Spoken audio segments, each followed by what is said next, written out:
vacuum cleaner, but it is formally known as the Chaparral Ground Effect Vehicle. It's wide, square-edged, we found that just such that.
Shape is the most apparent difference between the new FW14 and its predecessors, while beneath its multicolored skin lurks an improved version of the Renault V10 engine, and its most radical feature, a brand new semi-automatic gearbox.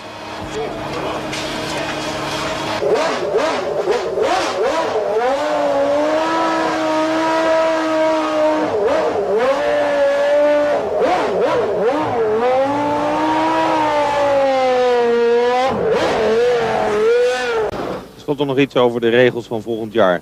Dit wordt volgend jaar verboden. Het is actieve vering. Het team wat het beste voor elkaar heeft is het team van Williams. Dit is er volgend jaar dus niet meer bij.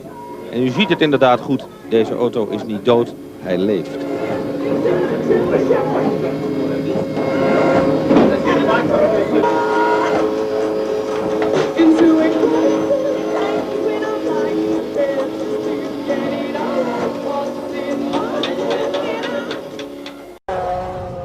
After his 2 years at Ferrari, Nigel has more experience of semi-automatic transmissions than any other Formula One driver.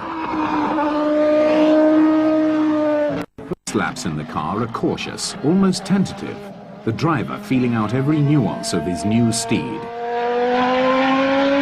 My main impression as we ride with Nigel Mansell, you see his helmet just on the left-hand side. That is Beckett's corner. Now into those 4.5G corners. The right, left at Beckett's itself. Round Chapel Curve. doing about 150 miles an hour down the fastest part of the course. Well, equal fastest. He's doing 190 miles an hour here as he goes into Stowe Corner, whacks it back into fifth gear, round Stowe at 100 miles an hour, swing left into the Vale, a little dip here. Now there's a short climb into another left-hander, second gear, which leads into the third gear, right-hander at Club Corner. From third to fourth to fifth to sixth, almost as quickly as you can say it. Up to Abbey Curve, the left-hander ahead of us at 180 miles an hour. Good? Yes.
Indianapolis, Indiana, home to the legendary Indianapolis Motor Speedway and the famed Indy 500, often called the greatest spectacle in racing. The Indy 500 is unrivaled in the world of U.S. motorsports for its long history, tradition, and innovation. Perhaps nowhere was this more evident than in the 1968 Indy 500, when an estimated 300,000 people packed our turbine jet engines. One of the turbines that ran in the 68 Indy was Lotus car number 70, driven by racing legend Graham Hill, who proved the car's incredible speed by being the first to break the one-lap qualifying record. Hill turns 4 blistering laps at an average of 171.208 miles an hour, a new track record. In 1978, Murray's search for a competitive edge is taken to new extremes with his extraordinary fan car. The fan car was born out of necessity, really, because Lotus had invented ground effect.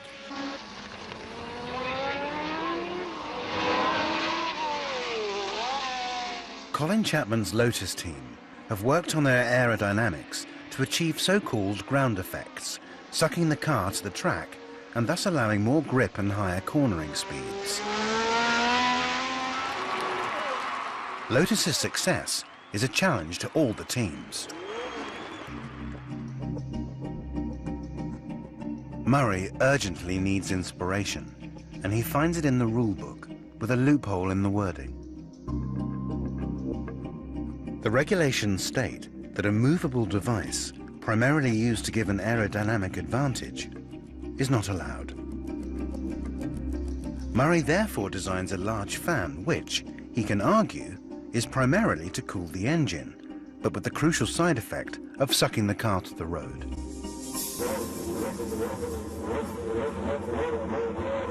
And I did the sums, and I had to do them several times because I couldn't believe the downforce multiplied by the number of square inches under the car. You know, it was just an astronomical figure. I stuck a bloody great big fan on the back of the car, driven off the gearbox, and sealed the entire motor car to the ground. So you had this whole area under suction. The difficult bit, in 3 months we had to redesign the whole car and come up with a fan that would survive nearly 8,000 revs. That was 80 meters diameter without falling to pieces, and all the early ones exploded. The Swedish Grand Prix at Anderstorp, and Murray's secret weapon is unveiled for the first time. I think for the majority of the teams it was a novelty. When they first saw it on the Thursday, word went around that obviously we had this car and it had a fan on the back of it. I remember Colin Chapman immediately saying it was illegal. And every time the car came in, and in fact even when we raced, we had a dustbin lid that we used to actually put over the fan. The fan car could get as much downforce damage